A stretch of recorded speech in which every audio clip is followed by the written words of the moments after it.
Hello, welcome once again to this session.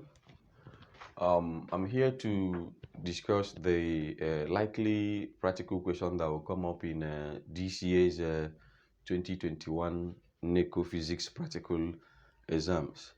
Remember, if this is your first time of viewing, kindly consider subscribing to my channel so that you'll be notified anytime I upload a new video. Now, I encourage you also to share this video to all your learned colleagues and students so that it will go a long way benefiting them in combating with the problems they may face in their upcoming physics practicals. Okay, this is the diagram, likely diagram that will come out that day. And as you can see, the battery, two cells combined together forms this battery, and that is why it is the EMF. And the longer line here, or the longer stroke, is the positive terminal, while the shorter stroke is the negative terminal. You will now see that the positive terminal of the battery is connected to the resistor. This is the standard resistor of likely 2 ohms. Then the resistor has no polarity, in the sense that none of the poles is either negative or positive, and is connected again. Remember, resistor offers opposition to the flow of current. It reduces the current in the circuit. So this resistor is connected to the key.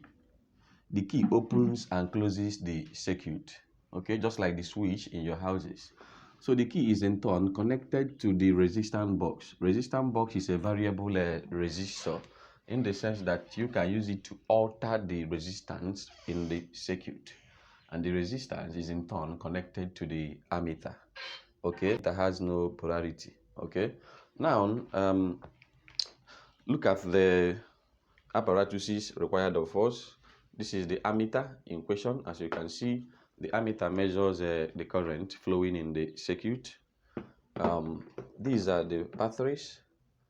Okay, I connected two batteries. Each of them is 1.5 volt, and the 1.5 into 2 times gives us 3 volts. So the EMF here is 3 volts. This is the 2 ohm resistor, a standard resistor. The resistance is known. Then this is the key. Once I open it here, the circuit is open and current can no longer flow. Then this is the resistance box. The resistance box is used to alter the current flowing in the circuit. Okay, and these are the wires. Now, in exam, they are free to alter this diagram. They might carry any of them and put at any place. But the most important thing is to rightly connect it according to the diagram. Any diagram given to you will determine how you are going to connect the circuit. Now, this is the battery, and this is the positive terminal. So this is your battery here. This pointed part of it is the positive terminal, and the positive terminal is going to the resistor. Look at the resistor here. You see how it's going to the resistor. The resistor is going to the key, and look at the key how I've connected it. Make sure you ensure tight connection. It's one of the precautions you are going to write, okay, or the precautions you will take to ensure that your results are accurate. Then this key is also again connected to the resistance box, and look at the resistance box here. So let's connect. You lose it, and ensure tight connection. The resistance box has no polarity, in the sense that none of the terminals could be seen as positive or negative, so you are free to connect it at any of the part you wish it to be connected. Then again, from the resistance box again, it went back to the ammeter. From the resistance box to the ammeter. So I will connect again from the resistance box to the ammeter. So I'm still at the resistance box. Remember, the ammeter measures the current flowing in the circuit. That is the duty of the ammeter, to measure the current flowing in the circuit. And the aim of this practical is to determine the potential difference of this cell, or the potential difference in the circuit. Okay, now this wire again is in turn connected back to the ammeter. Remember, we are flowing through the positive side, so this should be also connected to the positive pole of the ammeter. The ammeter has a red and a black terminals. This red one indicates the positive pole of it, while the black indicates the negative pole. Okay, so we put it in the red because this is positive going to the positive. But this type of ammeter can read up to 2 amperes and 3 amperes, and you will see where that is written 2 amperes. So you connect it in the 2 ampere terminal. Okay, so let's connect. You loosen it a bit and tie the wire accordingly.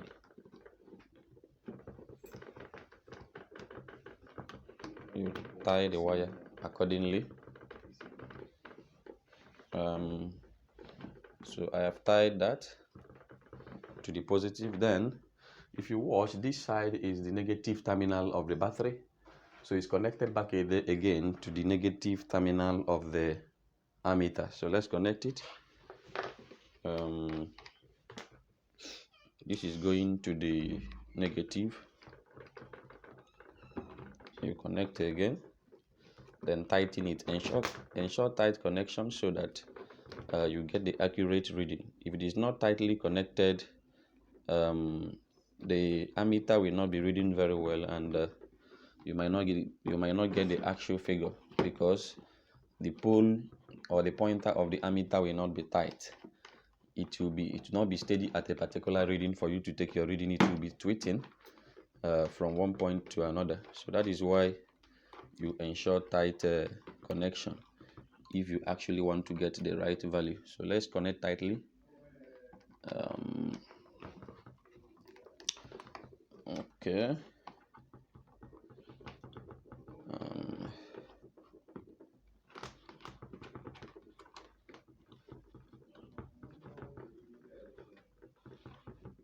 Okay, I think it's okay now. Now make sure that, because I don't have a battery case, but you see I use sellotape to join the battery together, so someone will be helping me to hold the battery so that the connection becomes tight. Okay, so you can stay there and move your hand and hold the battery properly. Now let us read the instruction following this particular question. Let's read the instruction. So the instruction says connect. I will be displaying the question so that you see it and know what to do. They say connect the circuit as shown in the diagram above, and the connection is what we have done. So this particular thing, I will share it in the screen so that you see it. With resistance R at 0 ohm. Resistance at 0 ohm means that all the keys of the resistance box will be closed. Okay, so all the keys of the resistance box will be closed. None of them will be open. So if all of them are closed, it means that the resistance there is 0 ohm. If I remove the plug key where 2 is written, it means that the resistance there is 2 ohms. Okay, and remember, in marking practicals, the most important thing they consider is the trend.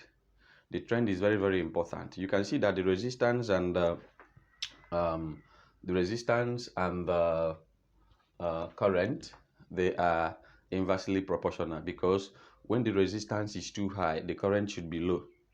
Therefore, if I have a very high resistance here, the current should be low. But if the resistance is small, the current will be very high. Now, they said we should close this to set the resistance box at 0 ohm. So I made it to be tight so that all the keys there are closed. Then you close your key and take the reading in the ammeter. So this is the ammeter. You wash it and see the reading that will come out there. Once I close this key now, current will start flowing. And once current flow, this pointer of the ammeter will move. So let me close the key. So you've seen that in closing the key, the ammeter is at let's say 1 ohm. Is at 1 ohm. Then I open the key. So what you do here immediately is you write resistance is at 0 ohms. At 0 ohms, the current is at 1 amperes. You leave it. So I have opened the key here at 1. If you see, this key is removed here, so it is at 1 ohm now. It's at 1 ohm. So let us take the reading from by closing the key. So if I close the key again, you will see it at 0.85 ohms. 0.85 ohm. Remember to open your key after taking each reading to avoid the battery from running down. It's one of the precautions you are going to write. So when I set this at 1 ohm, I had 0.85 ohms. 0.85 ohms. So now I will set it at 2 ohms. 2 ohms again from the equation. They say you should set it at 2 ohms, 3 ohms, 5 ohms. Then you stop. So if I set at 2 ohms, I can remove the key and plug it at 1, so that 1 will be covered. You can see I plug it at 1. The key for 1 is covered and 2 is now open here. So the resistance in the resistance box now or in the circuit is 2 ohms. So you close the key again. From the ammeter, I am having 0.7 ohms. 0.7 ohms. So when I have 2 ohms here,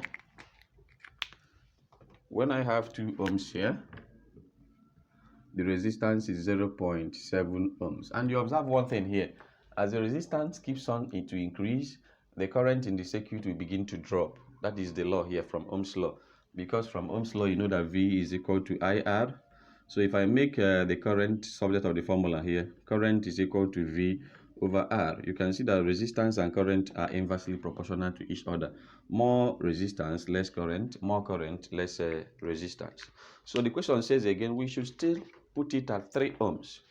Putting at 3 ohms means that there is no 3 written here. I have 1, 2, 2, 5. So I can remove it at 2 and remove it at 1 also. You can see that 2 and 1 are open. So therefore, the resistance here is now 3 ohms. You close the key again. And if you read this, it is at 0.55 ohms. 0.55 ohms. So when I have 3 ohms here, sorry, the current there is at 0.55 ohms. Then again, we set it at 5 ohms, at 4 ohms. We will set at 4 ohms and stay set at 5 ohms. So let's set it at 4 ohms. To set at 4, let me close the 1 ohm here again and remove it and remove 2. So double 2 are open now, meaning that the resistance here is 4 ohms. So you close the key again. Remember to open the key after taking each reading to avoid your battery from running down. So this has dropped to 0.4 ohms. 0.4 ohms. So here I'll have 0.4 ohms. I normally put it in 2 decimal places. 0.4 ohms. Now, when the resistance is 5 ohms, let's see what will happen. 5 ohms, there is a key. So everything is closed now. Then 5 is open. You can see that 5 ohms is open here. I close everything, then remaining 5. So you close the key. So I'm having 0.3 ohms. 0.3 ohms. Open your key after taking each reading. So I have 0.3 ohms. Now you've seen that we've successfully taken these readings here. We've got the resistance, we've got the current, and that's the end of the practical. So all we need to do here, because the question says we should evaluate I inverse, the inverse of the current. That is what you want to evaluate at this point. So watch me. Okay, to get the inverse of the current, here you have 1 as the current here. So to get the inverse, you say 1 divided by 1, which will still give you 1. So this is 1.00 ampere inverse. So here is 1 divided by 0.85. 1 divided by 0.85. That will give us 1.18. I'm putting all of them to 2 decimal places. Then here is 1 divided by 0.70. That will give us 1.43. Then here 1 divided by 0.55. 1 divided by 0.55.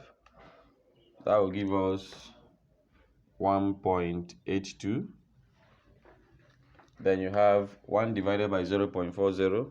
1 divided by 0.40.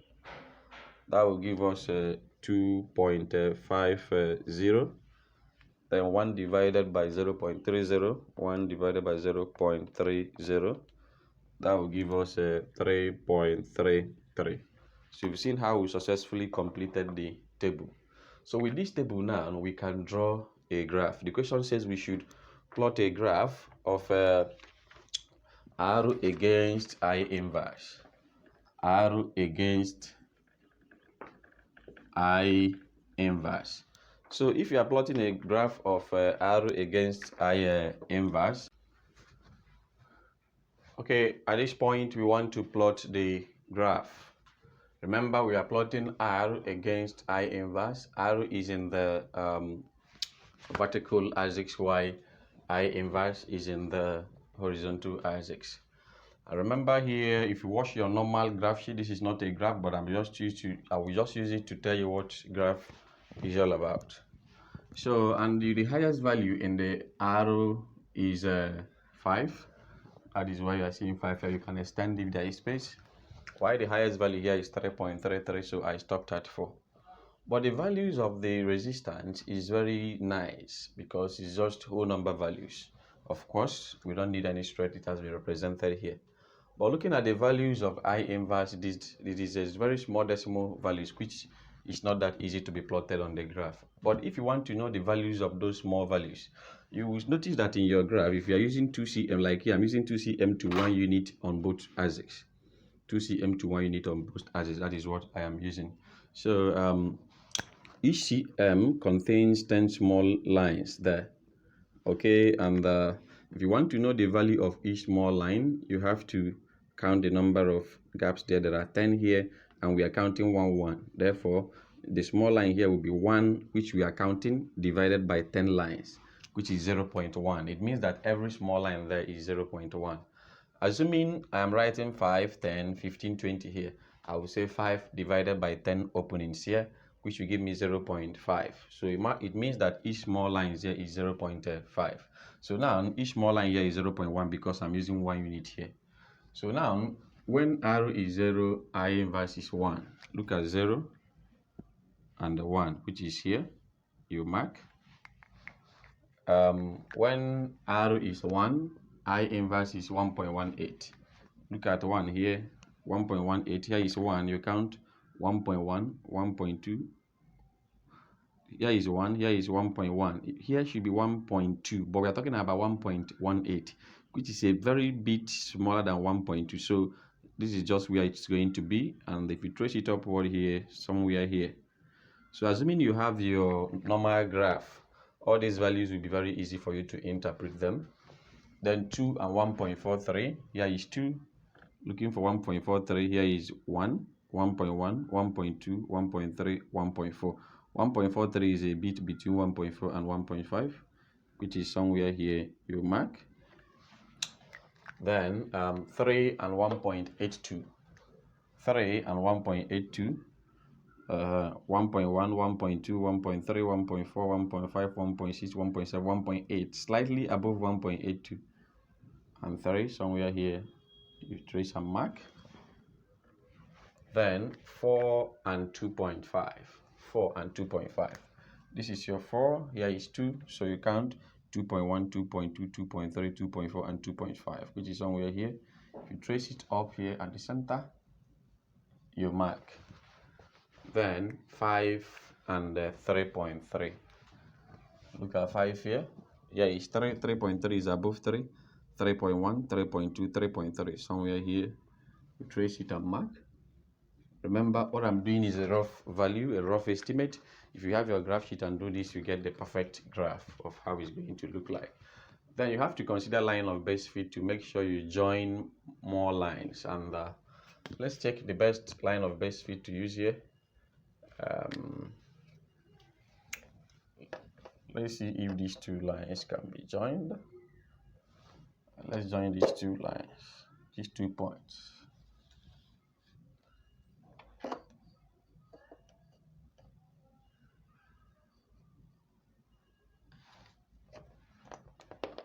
You can now extend it. Remember, in your exam, you use a long ruler so that you'll not be doing cut and join, just like I'm doing now.